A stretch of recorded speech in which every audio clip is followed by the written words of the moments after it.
आज हम लोग प्राइस मार्ट में आए हैं एंड यू वोंट बिलीव, मैंने 2 हफ्ते का सामान लिया है, 2 हफ्ते का राशन लिया है और मैंने खर्चा किया है 1,11,400 समथिंग।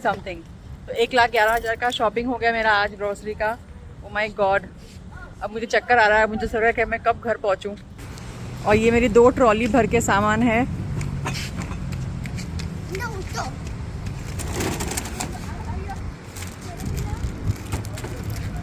ये बंदा ट्रंक में भी नहीं डाल पाएगा, इतना सारा सामान लिया है मैंने।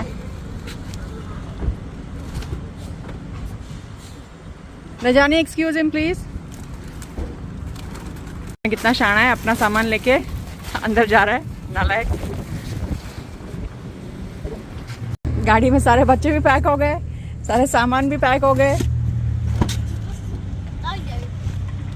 तुमने जेली खोल के खाना भी शुरू कर दिया। बच्चे भी पैक हो गए और सामान भी पैक हो गया। और ये मेरा सामान पीछे ट्रंक भी फुल हो गई।